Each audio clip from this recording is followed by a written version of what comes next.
رب العالمين والصلاة والسلام على إمام الأنبياء والمرسلين سيدنا محمد وعلى آله وصحبه أجمعين. أما بعد, beloved brothers and sisters in Islam, Assalamu alaikum wa rahmatullahi wa barakatuh.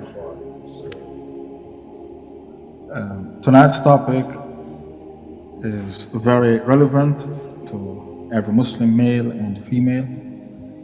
And before telling you the topic, I would like to congratulate all of us for performing Salatul Maghrib in Jama'ah behind our Imam, Dawood Samson. Salah in Jama'ah is 27 times better than the Salah you performed by yourself at home. Tonight's topic is challenges facing the Muslim youths. Our Imam would like us to do the topic Satan's web.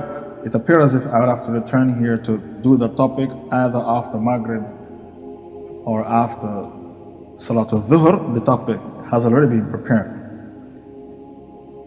The Muslims continue to encounter many challenges due to the society in which they live. If you are living in a society which is governed with Quran and Sunnah, your challenges will be far less. But if you are living in a society which is not manned by Sharia, it's not governed by Sharia, your challenges will be a lot, and there will be diverse, different types of challenges. Allah Ta'ala told you that you were created to struggle. لَقَدْ خَلَقْنَا الْإِنسَانَ فِي كَبَدٍ Surah 90 verse 4. لَا أُقْسِمُ بِهَذَا الْبَلَدِ. So even if you are living in an Islamic state, you will have problems, challenges. But when you are living in a kafir state, the challenges will be more. If you have milk and you do not want the milk to go off, you put the milk in the refrigerator. Similarly, if you have a Muslim and you do not want the Muslim to go off his deen, you put him in an Islamic environment to safeguard his deen.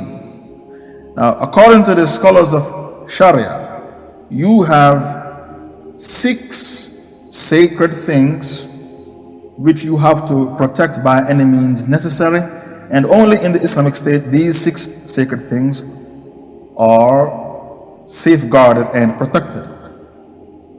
The first is life, the human life. Allah Ta'ala said, وَلَكُمْ فِي الْقِصَاصِ حَيَاةٍ يَا أُولِي الْأَلْبَابِ لَعَلَّكُمْ تَتَّقُونَ Baqarah 179. What did Allah say? When you take life, you save life. When you carry out capital punishment, look at countries who abolish capital punishment. Murder becomes rife. Murder becomes widespread. So Allah said, the Almighty, the All-Wise said in Baqarah 179, when you take life, you save life. So when a man sits in his house and contemplates killing somebody, he thinks twice. He said, I am living in the Islamic state, so if I should kill my brother, the Islamic state will kill me. So I am going to abstain from killing. So the Sharia saves 2 lives, the life of the murderer and the life of the victim. Shukran. So the first sacred thing you have is your life, and your life is so important. You cannot play with Muslims with weapons. You cannot play with your Muslim brother with a knife or a sword or a gun. When I was living in Brooklyn, New York, in America, everybody has a gun. It's very easy to buy guns there. A Muslim left his gun in the cabinet and went to work, and his 2 sons were playing with his gun. It went off accidentally, and the bullet went straight into the heart of his brother, and he died. Why? Because they were playing with weapons. The Rasul said, Laysa minna man hamila alayna as-silah. He who takes up weapons against us is not one of us. You can't take up weapons against your brother, not even jokingly. The second sacred thing you have is your wealth. Therefore, you are not allowed to borrow the money of Muslims and don't pay them back. Many of you do that. You will have to pay them back on Judgment Day. You think you are intelligent. I borrow 10,000 rands from 10 Muslims and I decide not to pay them back. Your wealth is sacred. And because of that, we cut the hand of the thief. We chop off the head of the murderer, and we do not apologize to the kafirs about it. Your third holy thing is your honor, your izzah. So we give 80 lashes to the slanderer. If you slander a Muslim, he's having an affair, and he's not, you get 80 lashes because his honor is sacred. Your honor is so important in Islam. The Prophet said, if you hear somebody destroying the honor of your Muslim brother, backbiting him, slandering him, and you came to his defense, Allah will give you the reward of bringing to life a girl child that was buried alive. Look how important your izzah is, your honor. To rescue the honor of your Muslim brother, to defend him behind his back, you will get the reward of bringing to life a girl child which was buried alive, because honor is sacred. Your fourth is aql, the intellect. Therefore, in the Islamic State, we cut off the heads of the drug smugglers, and we don't apologize to no kafir about it. Have you lived in a country where drugs is rife, cocaine and heroin? Thousands of women are on the street selling themselves as prostitutes because they are addicted to these drugs. So your aql, how can you be a good father and a good husband if your aql is messed up? Your intellect is messed up with alcohol or cocaine or heroin. We don't want any drug addicts in the Muslim community, because the Rasul said if you die addicted to something, you die the death of a pagan, a mushrik. A Muslim is not allowed to be addicted to anything unless it is a halal thing. And even when you are addicted to the thing, you can't overdo it. The fifth is your lineage. Therefore, we stone adulterers to death and we don't apologize about it. Which one of you would like to have 5 sons? The one you love best is not your real son, and he inherits your property. When you die, he inherited your property, and he's not your real son. Which one of you? None of you. This person who inherited your property is a total stranger to you. He's not your real son. I was watching a documentary in the UK. They said every 10 children in the UK, one has the wrong father because his mother was having an affair. I believe the figure is more than that. I don't think it's 10, I think it's maybe 50%. They have the wrong father. And they said because of the DNA, because of the DNA discovery, they said DNA is a double-edged sword. We use DNA to catch criminals who raped women 20 years ago and got away with the crime. Because of DNA, we can pin the crime to them, because we have forensic evidence against them that we store in our lab. But they said because of DNA, all the women who were cheating on their husbands and they give the wrong father to the children, today we discover a lot of these fathers are demanding for their children to have a DNA test to see if it's his real son, his real daughter. So they said DNA bring good and it also bring bad news, because all these women are now being exposed. Your lineage is sacred, and because of that, we do not encourage adultery and we do not open the door for adultery. If your wife is alone at home and your brother knock on the door, she can't let him in. The Prophet said the brother-in-law is death. It's a strong hadith. What the Prophet said about the brother-in-law? The brother of the husband. The Prophet said the brother of the husband is death, because he mixes with your wife and he might betray you, your own blood brother. So she can't open the door to him if you are not at home. If a woman is alone at home. One day, Osama bin Laden went to the door of a Muslim brother, and the woman was alone at home. And she tried to open the door to him, and he ran away from the door. And he looked down. What kind of a woman is that? What sort of a woman is that? How can you entertain a man when your husband is not at home?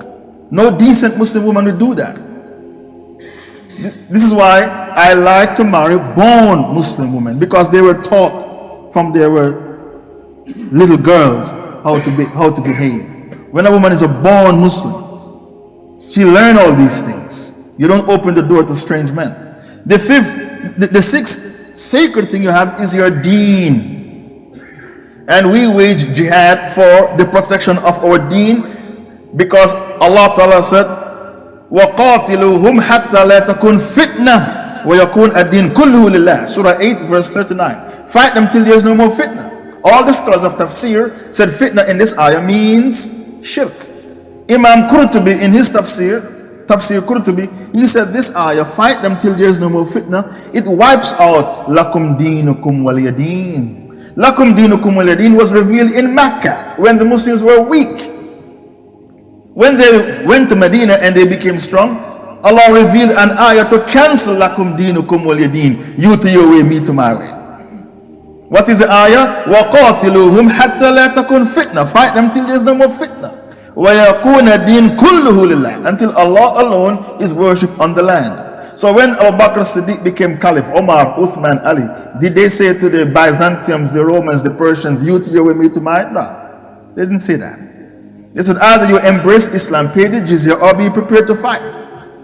Where in Islamic history Abu Bakr said to the Romans, or Omar said to the Persians, you to your way, me to mine? Omar said to the Persians, either you embrace Islam, pay us the jizya, or be prepared to fight. They didn't say lakum dinukum waliyadeen, because that's the Meccan stage. We are now in the Medinan stage. Lakum dinukum waliyadeen has been abrogated. That's when the Muslims were weak. We quote that ayah, lakum dinukum waliyadeen. These are your 6 sacred things, and only in the Islamic State they are protected. Now, this topic challenges facing the Muslim youths. Why did we say Muslim youths? Because when you are a young man, it's difficult to be a good Muslim. Because your hormones are raging. It's called raging hormones. When you are young, your hormones are raging. So it's difficult for you to hang on to Quran and Sunnah. So the Rasul said 7 people will be beneath the shade of Allah on Judgment Day, when there will be no shade except the shade of Allah. Who are these 7 people? A just ruler. A ruler who wasn't oppressive to his people. Number 2, a youth who grew up in the worship of his Lord and didn't go astray. So he will be beneath the shade of Allah on Judgment Day, when there will be no shade except the shade of Allah. A man who born from Muslim parents, grew up in Islam, he didn't smoke dakha, he didn't go to nightclubs, he didn't have girlfriends, he didn't use crack cocaine nor heroin, he didn't go to casino. He remained on the Sirat al-Mustaqim. On Judgment Day, Allah will put you underneath his shade, when there will be no shade except the shade of Allah. The other people, a youth, a man in which a pretty woman called him to bed, he said, no, I fear Allah. Number 4, a person, when he gives charity with the right hand, the left hand doesn't know anything about it. Number 5, a person who locks himself up in a room and remember Allah till he cries. He makes dhikr until he cries. The Prophet said everything in this dunya is cursed except 3 things. Dhikr Allah, a scholar of Islam, and a student of that scholar. Everything else is in this dunya is cursed.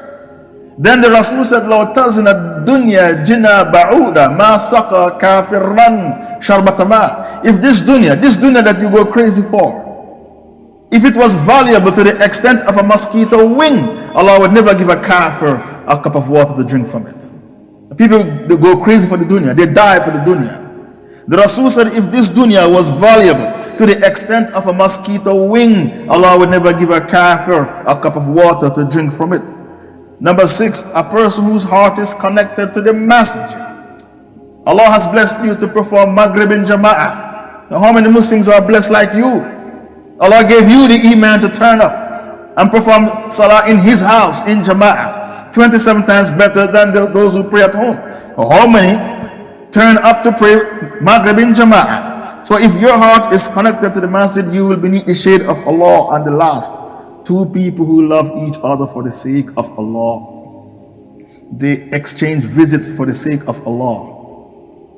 Why did they love each other? Because the both of them loved Allah and His Rasul. This is called al-wala wal-bara. loving and hating for the sake of Allah. And there are 5 types of love. We need a separate sitting to unravel the mysteries of love. What are the many challenges facing Muslim youths? The first challenge is the education syllabus. Now, I don't know much about the syllabus in South Africa. I've lived in Europe for 15 years. Their syllabus is deadly. They teach your children men came from monkeys. Darwinism. You were not created by any god. You came from monkeys. The evolution theory. You evolved from monkeys. That's the syllabus in Europe. And if you send them to the Catholic school, they tell their children Jesus is God. Holy Mary, Mother of God. Catholic syllabus. Then you send them to the government school. What is the syllabus in the government school? Some men were born to use the right hand. Some men were born to use the left hand. That's natural. Some men were born to be attracted to women. Some men were born to be attracted to men, homosexual. It's also natural. That's the syllabus of the kuffar in Europe. I don't know about the South African syllabus, so I'm not going to comment on it. But I've lived in Europe for 15 years. Their syllabus is deadly. They said from the 3 million Muslims in the UK, 70,000 Muslims have become tainted with homosexuality or lesbianism. They are confused. They're not sure if they are straight or gay because of the syllabus. 70,000 Muslims. That's what they said in a documentary. We were successful in corrupting. They didn't use the word corrupting. I'm putting that word. We were successful in corrupting 70,000 Muslims. They're not sure if they are straight or gay, and they brag about it. So their syllabus is deadly. But I don't know about the syllabus here in South Africa. So the first challenge facing the Muslim youth is a satanic education syllabus. The second is atheism. Now everybody has an aqidah. The aqidah of the Muslim is tawheed. La ilaha illallah Muhammadun Rasulullah. The aqidah of some scientists is atheism because they have a God complex. They want to say we are God. So they promote atheism. They have a God complex. Now these people who have a God complex, many of them, if they stay in the sun, they have skin cancer. So how can you be so physically weak and think you are God? Man is so weak, he can't control his bowels. Yet he believes he is God. Man is so weak, he can't look in the sun, not even for 30 seconds. If you can't look at the creation of Allah, how can you think that you are Allah? Look how stupid man is. So man was created weak, yet he is suffering from a God complex. So atheism is another problem, another challenge facing the Muslim youth, and they use scientists to promote this aqidah of atheism, and Darwinism is what they use to promote atheism as well. We say to these kafir scientists, the most intelligent scientist that you celebrate, Einstein, Albert Einstein, he was a believer in God. And what did he say? God doesn't guess and God doesn't play dice. Now, Einstein was a believer in God because he was from Orthodox Jewish parents. The other scientist who discovered the law of gravity, Louis Pasteur, he believed in God. So you scientists who is half educated, you reject God. Einstein, who was fully educated, he believed in God. So who do you think you are? The third challenge facing Muslim youth is a challenge of free will. When you send your children to school in Europe and America, they will say to them, do what you want to do as long as it makes you happy. What do you want to do? You want to smoke cigarette? You want to masturbate? You want to drink? Do what you want to do as long as it makes you happy. This is the concept of free will. In the UK, a girl can get pregnant at age 11 or 12, arrange to have an abortion with her doctor, behind the back of her parents, and she doesn't have to tell her parents about it. In other words, it's not their business. And they are trying to bring that law here in South Africa. I don't know if they managed to get it through Parliament. This is the law in the UK, and they are trying to get it passed here. So a woman was looking through her daughter's diary. Her daughter was 15.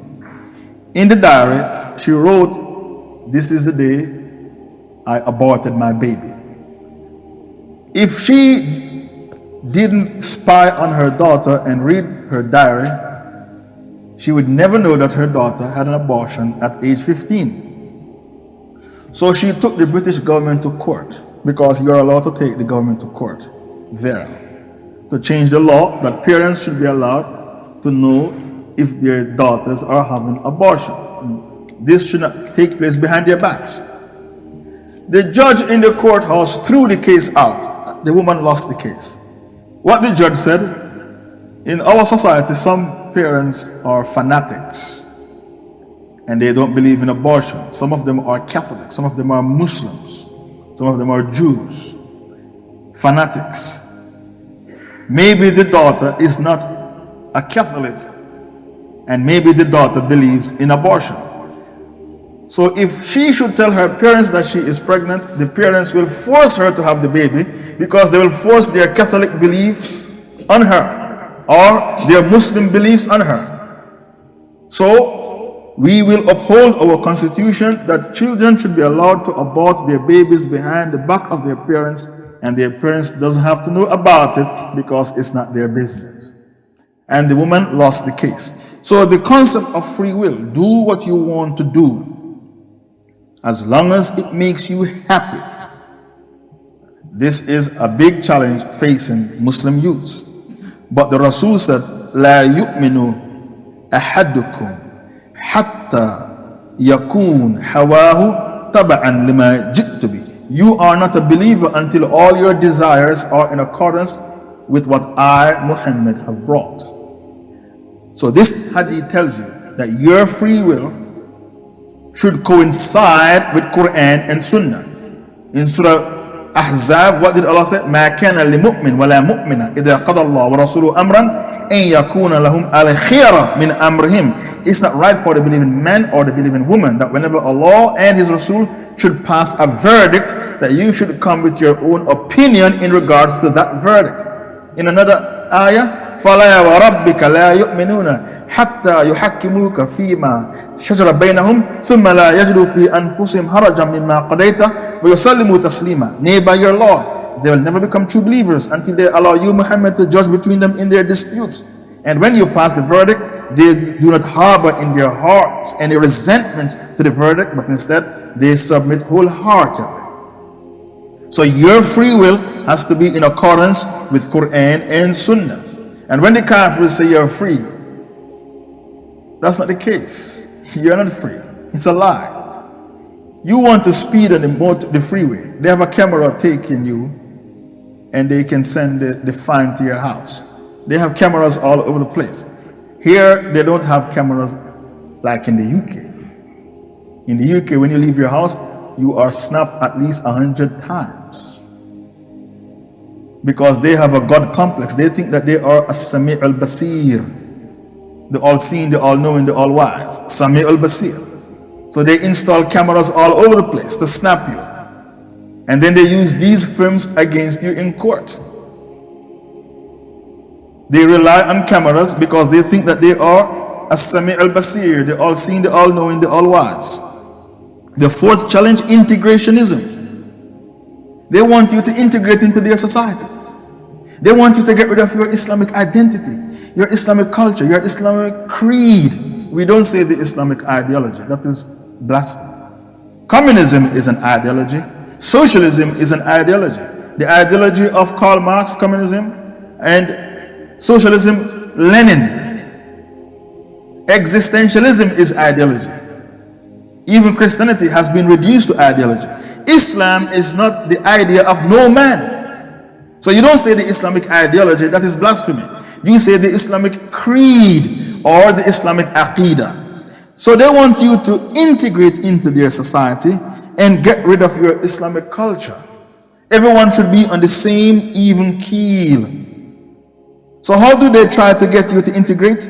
They feed you with the same television program, the same newspaper articles, the same billboards, the same syllabus at school, college, university, for you to get rid of your Islamic identity and behave just like them. So how do you preserve your Islamic identity? You need to abstain from harmful viewing, harmful reading, harmful listening, harmful company. The Prophet ﷺ said, Al-mar ala din khalili. All of you belong to the religion of your friend. So choose carefully who you have as a friend. Then Allah told you in Surah Furqan what you will say on Judgment Day. What will you say? Ya waylata laytani lam attakhidh fulanan khalila. Woe be unto me, I wish I didn't choose that person for my friend. But it's too late. Your friend already led you astray, and you look at the blazing fire, which is 70 times hotter than the fire you have at home. The fifth problem is group pressure. So many people are from decent Muslim homes, but when they go to school, college, university, they become corrupted, all because of group pressure. And I've already quoted you the ayah, Surah Furqan, verse 28. You will say, woe be unto me, I wish I didn't choose that person for my friend. Group pressure, peer pressure. You have two types of Muslims. Those who have a strong personality. They can say to the kafir, no, get away from me, get lost. Strong personality. They know how to say no to the kafir. The kafir gave him a spliff, dakha, rolled up to smoke. He said, no, get away from me, get lost. Move away from me. Not all of you are like that. Some of you are weak. You don't know how to say no to a kafir. You don't want to look like a little boy, so you take whatever he gives you and smoke it. You want to look like a man. Some of you have a weak personality. If you know that you are weak and you have inferiority complex and you can't say no to a kafir, why do you mix with kafirs and get corrupted? If you know that you are weak, stay in the company of righteous Muslims. Don't become a victim of peer pressure, group pressure. I've seen many Muslims like that. They are weak. The kafir invite him to a nightclub, he can't say no. All the indecent proposals the kafir make to him, he said yes, yes, yes, and become a victim of peer pressure, group pressure. So if you know that you're a weak person, why do you mix with kafirs? Stay in the company of the righteous Muslims and learn from their good adab and their taqwa and their knowledge. Don't be in the company of of kafirs if you know that you're a weak Muslim. You are hanging on to Islam by a thread. You are so weak, you are hanging on to Islam by a thread. Yet you find yourself in the company of the kuffar. So you become a victim like a lamb to the slaughter. The sixth problem of the Muslim youth, too many diversions. I was at a place in a country, an African country. I had a conference, it was well attended. A week later, I had another conference, and instead of 2,000 people coming, it was about 300. So I said, what's the problem? They said, oh, Sheikh Faisal, we forgot to tell you. Chelsea is playing, I think, Manchester United for the cup in Champions League. The cup for the Champions League, Chelsea was playing a team, I think Manchester United, and Manchester United won the cup, beat Chelsea. So they said, all the youths are watching that match. They can't afford to come to your conference. Look at that. So you prefer to watch Chelsea and Manchester United rather than come to listen to Quran and Sunnah. This is just one example of diversion. Too many diversions, diverting the Muslim youths away from their deen. The seventh challenge is wicked scholars. So the Muslim youths are confused. If they go to 10 masjids, they hear 10 different Islam. Right here in Cape Town, you have the Parvezes. A Parvezi is a person who believes in Quran but not Hadith. And Allah said in Surah Nisa verse 150, these are the real kafirs, those who separate Allah from His Rasul. How can you believe in Quran but not Hadith? A'udhu billah. Who told you that Fajr has 2 rak'ah? Allah didn't tell you that. Who told you Maghrib has 3 rak'ah? Allah didn't tell you that. The Rasul told you that. So you need Hadith to practice Quran. You can't separate them. It's impossible. The followers of Ghulam Parvez. Here in Cape Town you have Shia, those who insult the Sahabas, make takfir on the Sahabas. And you might have the extreme Sufis. I don't have a problem with the mild Sufis. I have a problem with the extreme Sufis, those who pray to the graves, or those who believe in Wahdatul Wujud, union. A man can become so pious, he becomes Allah. The Aqidah of Ibn Arabi. Then you have the secularists and the modernists. Then you have the Khawarij, those who call Muslims kafirs because of their sins. If a Muslim should have a wife and a girlfriend, he's still a Muslim. He's doing haram, but he's still a Muslim. Zina doesn't make you a kafir. The only crime, the only haram that makes you a kafir is the haram which is classified as kufr akbar, a major kufr. Drinking alcohol, minor kufr, it doesn't make you a kafir.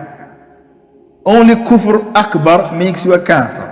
But the Khawarij, they paint every kufr with the same brush and said kufr is kufr. So they call Muslim kafir for their sins. They are called the Puritans. Then you have the Murji, the liberal. You have so many different aqidah out there. And you have wicked scholars who are promoting this aqidah. I give you an example of a wicked scholar. France banned the hijab. France banned the hijab. You can't go to school in hijab. You can't go to college or university. You take it off. A scholar from Azhar, Tantawi, said you have to obey the ban. So France said, look, even your own sheikhs said you should obey the ban. That's a wicked scholar. The Rasul said, إِنَّمَا أَخْوَفْ مَا أَخَافْ عَلَى أُمَّتِي الْأَئِمَّةِ الْمُدِلُّونَ. What I fear for you most, my ummah, what I fear for you most is wicked scholars. He didn't say I fear the shaitan most or the Dajjal. He said I fear for you most wicked scholars. A wicked scholar is a scholar who passed a wrong fatwa for worldly gains, worldly benefits. So every masjid the Muslim go, he hears something different. Some say the Prophet is Nur. Some say he is Bashar, human being. Which one of this aqidah is correct? Nur or Bashar? What's your opinion? Bashar. Surah The Cave. قُلْ إِنَّمَا أَنَا بَشَرٌ مِثْلُكُمْ. Say to them, you are only a bashar, a human being like them. Surah The Cave. The angels, they are nur, light. Not the Rasul sallallahu alaihi wasallam. The angel is nur. So they don't eat, drink, or have sex. The Prophet did all of those things because he was bashar. Then he goes to another masjid and they say, we only accept hadith which is mutawatir. We don't accept ahad. That's the aqidah of the Mu'tazila. We don't take ahad into our aqidah, only mutawatir hadith.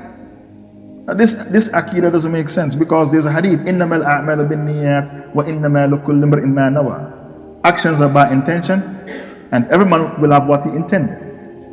So anybody whose migration was for Allah and His Rasul, his migration was for Allah and His Rasul. And those whose migration was to take some woman in marriage or to accomplish some worldly benefits, his migration was for that for which he migrated. How many Sahaba transmitted this hadith? One Sahaba. Who? Omar. A man was migrating from Mecca to Medina because he heard there are pretty girls in Medina. So he said, let me migrate with Muhammad. Maybe I'll get one of them to marry. They call him Muhajir ibn Qais. When he went to Medina, he found a girl. He got what he wanted. He found a girl when he got there. Do you think the Rasul would tell everybody a man migrated for a woman? No. He told one Sahaba. If you search all the hadith books, only one person is in the chain of transmission, Omar. One Sahaba. This hadith is ahad and we take it into our aqidah. And it is talking about intention. Your actions are by your intention. So where you get your ideas from, we don't take ahad into our aqidah. We only take hadith which are mutawatir, widespread. When Mu'adh ibn Jabal, the Rasul sent one man to Yemen to teach them. One man, Mu'adh ibn Jabal, to teach the people in Yemen. The people of Yemen didn't say, by the way, Mu'adh ibn Jabal, you are only one man. We can't learn from you. We need to learn from 10 Sahabas. They didn't say that. He taught them Aqidah as well as fiqh and tafsir and hadith, and they took everything from Mu'adh ibn Jabal. One man. Are you trying to say the Prophet did a disservice to the people of Yemen because he sent one man to teach them their deen? Is that what you are trying to insinuate? So who told you don't take ahad into your Aqidah? One man, that's ahad. The eighth challenge, the materials of the wicked scholars. They write glossy books and they quote strong hadith in their books, but they give the wrong sharh for the hadith. They write Quranic verses in strong hadith from Bukhari and Muslim, but they give the wrong sharh, the wrong interpretation to the hadith. Another challenge facing Muslim youth, too many deviant groups out there. The Ummah has become a cocktail of deviant groups. The Shia, the Ahmadiyya, the Qadiani, the Barelvi, the Parvezi. They call themselves Quraniyun. Too many deviant groups. So if you don't have a scholar, a sincere scholar to guide you, you are going to be contaminated. So your scholar, your imam of your masjid, you have to take your deen from him and he will tell you which books to read, which tapes to listen to. You can't go into a bookshop and just, you can't visit an internet site until you get the permission of your scholar, because all the hypocrites have internet websites. Number 10, identity crisis. Some people don't know, am I a Pakistani or a Muslim? Am I Arab or Muslim? They see themselves as Arab first, Muslim last. British Muslim, British first, Muslim last. American Muslim. We don't want you to have any identity crisis. You have to be a Muslim first and last. Allah said, Huwa sammakum al-muslimin min qabl. I name you Muslims from before. Wa fi hadha, and today, liyakun ar-rasul shahidan alaykum, for the Rasul to be a witness over you. Wa takunu shuhada ala nas, and you will be a witness over mankind. Surah 22, verse 78. So you are not allowed to have an identity crisis. Don't say my black brother, my Arab brother, my Indian brother. You say my Muslim brother. You should only have one identity. The 11th challenge, inferiority complex. Many Muslim youths have inferiority complex. Now how can you feel inferior to the kuffar when Allah Ta'ala told you that they are what? Sharul Bariyah. Inna ladhina kafaru min ahli al-kitab والمشركين في نار جهنم خالدين فيها أولئك هم شر البرية. Those who reject faith from the people of the book and the pagans, they will be in hellfire to abide forever. They are the worst of creatures. So if Allah is telling you they are the worst of creatures, how can you suffer from inferiority complex? Don't you believe in the Quran? Allah said, كُنْتُمْ خَيْرَ أُمَّةٍ أُخْرِجَتْ لِلنَّاسِ. You are the best ummah which was raised up for the guidance of mankind. Why? Because of three reasons.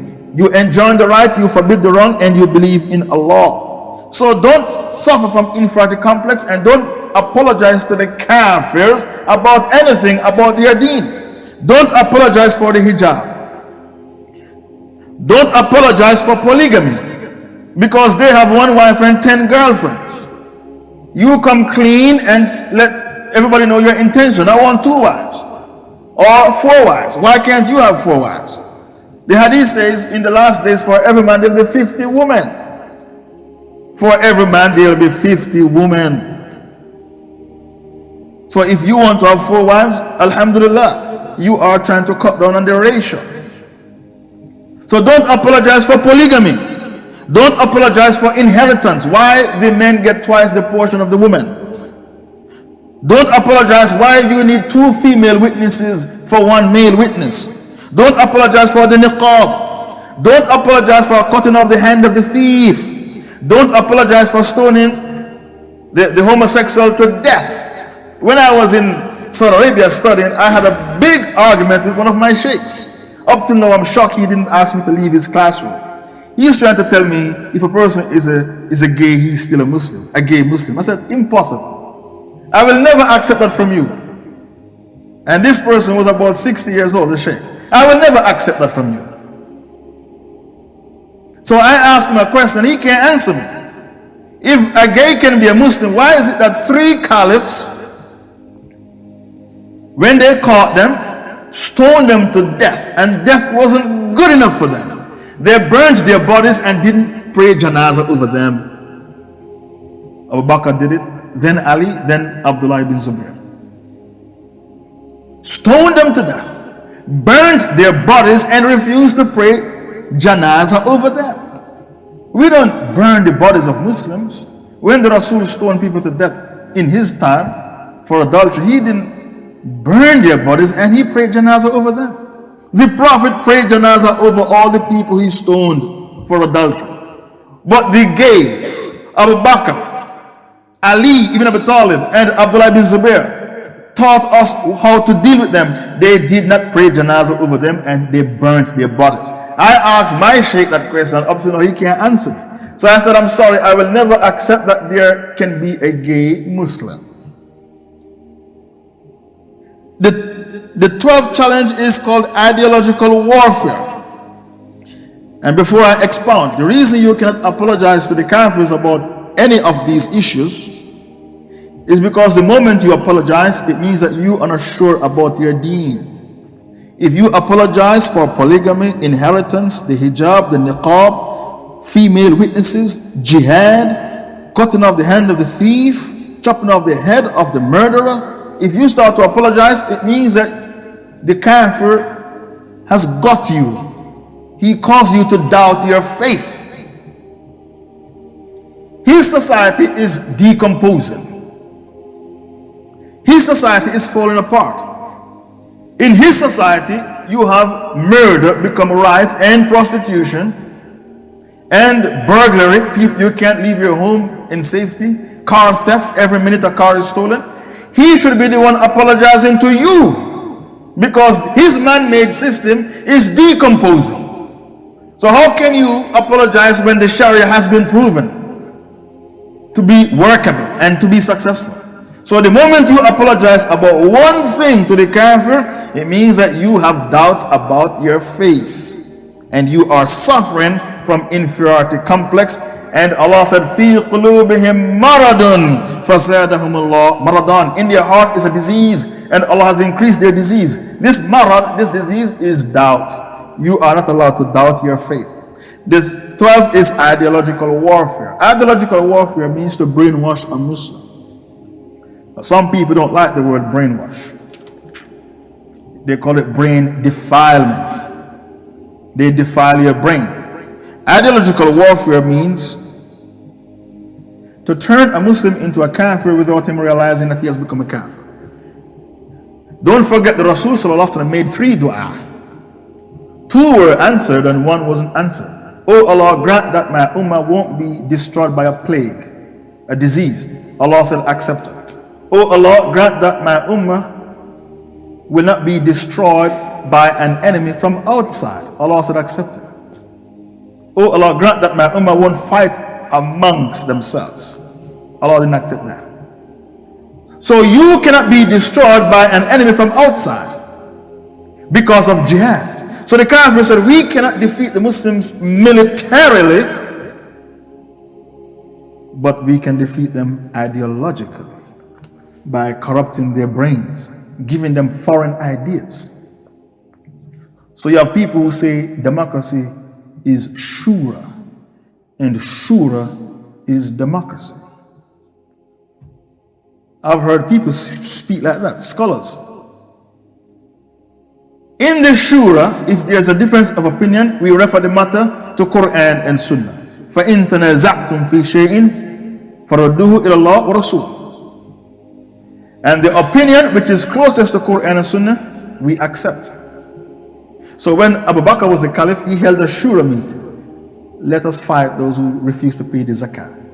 Everybody in the shura said, no, I don't agree. Even Omar didn't agree.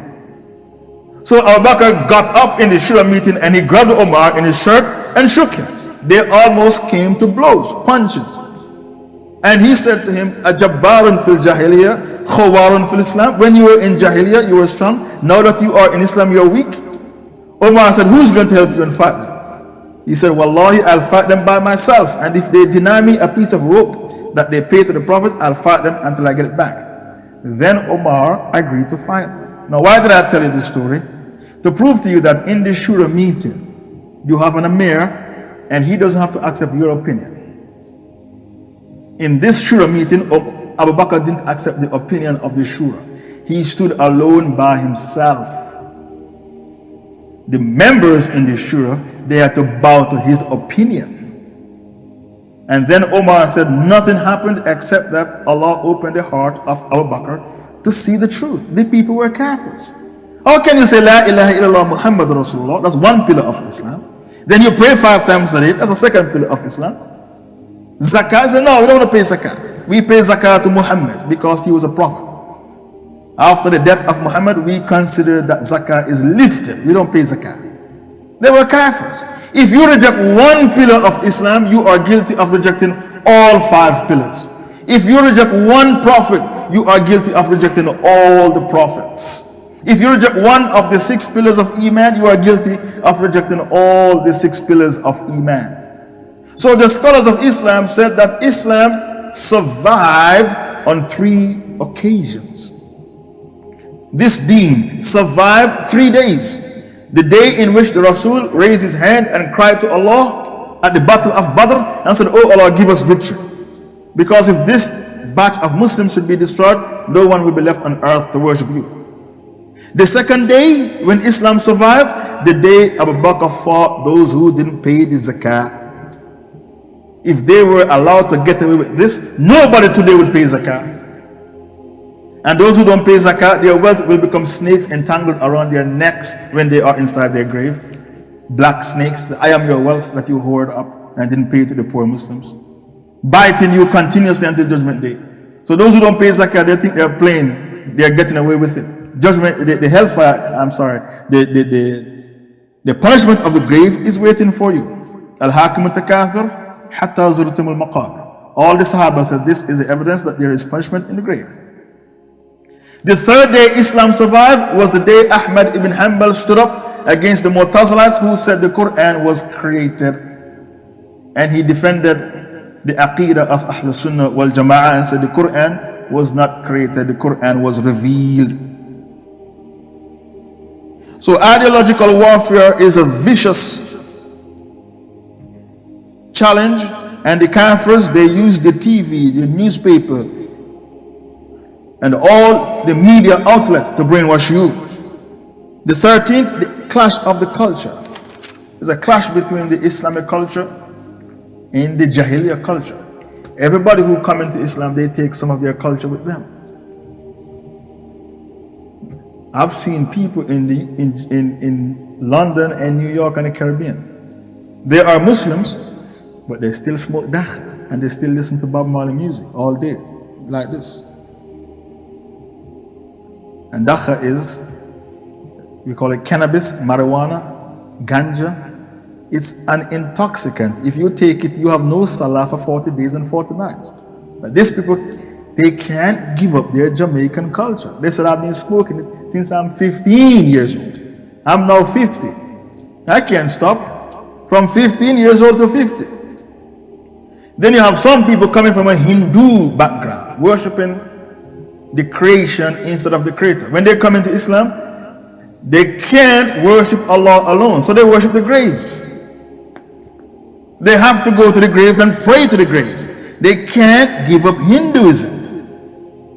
Then you have some people coming from Arab nationalism background. They come over into Islam, they can't give up Arab nationalism. They pass a law in their country, you can't come to their country and marry their woman, their Arab woman. They make it haram to marry one of their citizens because they can't give up Arab nationalism. You can go to any European country and marry any woman from their country, and these people are Kafirs. They didn't pass that law in their country. You can go to France, Germany, the UK, and marry any of their women, and they don't care. They don't pass, they say we are civilized. That's what they say, we are civilized. They say we are the ones who put embargo and destroy the apartheid of South Africa. We the Europeans, we put embargo and destroy the apartheid of South Africa. We are not racist, we are civilized. They like to brag like that. Look, we even chose a black man to rule, Obama. We got rid of racism. We left our racist past behind. So some people who come into Islam, they bring their Jahiliyyah over into Islam with them. A clash of the culture. You need to have one culture, which is the Islamic culture, and avoid Jahiliyyah culture. Another challenge is the job environment. I have friends, they drive taxi. In the UK, many women live on their own. Because if you have a child, you get pregnant, the government give you a house to live free. Many single mothers. My friends who drive taxi, they said many times women try to seduce them. Come inside for a cup of coffee. In the UK, when a woman says coffee means zina. How do you want to take your coffee? How do you take your coffee? The word coffee means zina. Anytime a single woman said, come to my flat for a cup of coffee, the word coffee is called an innuendo. What is innuendo?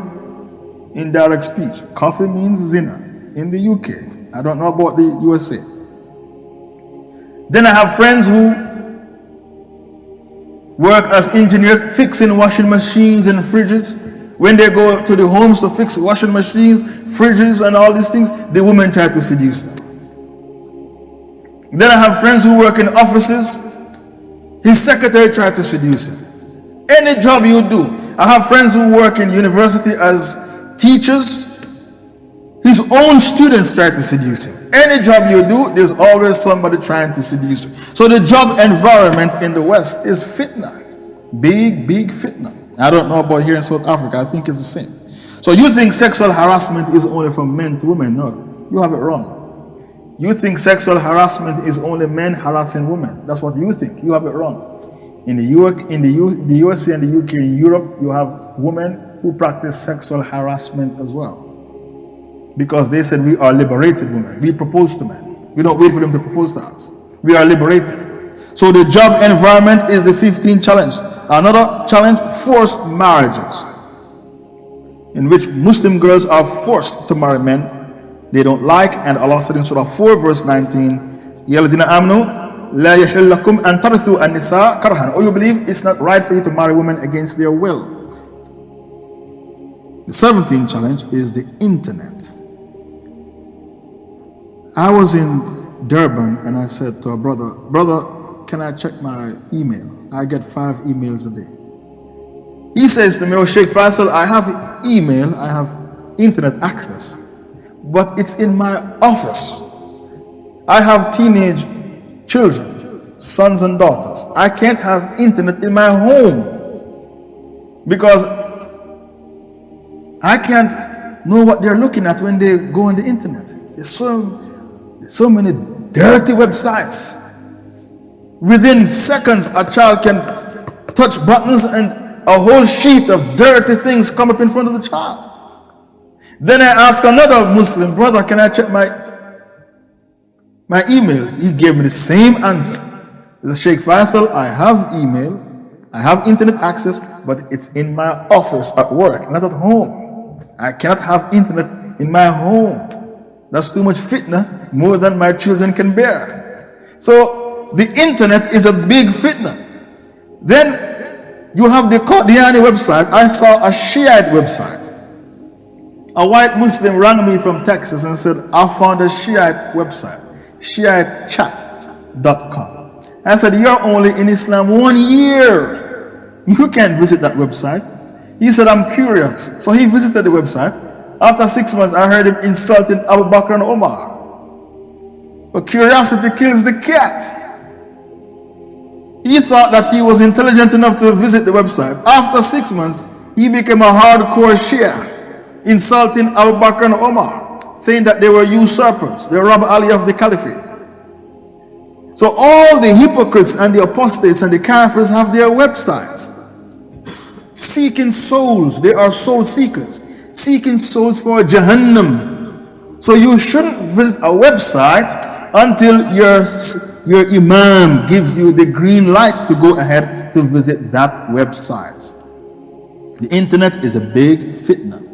The Prophet said in the last days there will be a fitna, and not a single home will be left without that fitna. There's a hadith. A fitna will come and every home will have that fitna. The fitna is not the Dajjal, because the Dajjal cannot enter Mecca nor Medina. You have internet access in Mecca and Medina. So that's the fitna, the internet. Another challenge, many Muslim children don't get any love at home. Their parents don't show them any love. So these children become vulnerable. They'll fall in love with the wrong people outside the home because they are emotionally insecure. Disunity among the Muslims is another challenge facing the Muslim youth. And the last challenge is extremism. Some people are too extreme in teaching the Muslim youths their deen. Extremism is not allowed in Islam because the Rasul said your body has a right over you and your family has a right over you. Therefore, you should take the middle path in deen and avoid extremism. These are the challenges facing the Muslim youths. أقول قولي هذا وأستغفر الله لي ولكم. I've said, and I seek forgiveness for myself and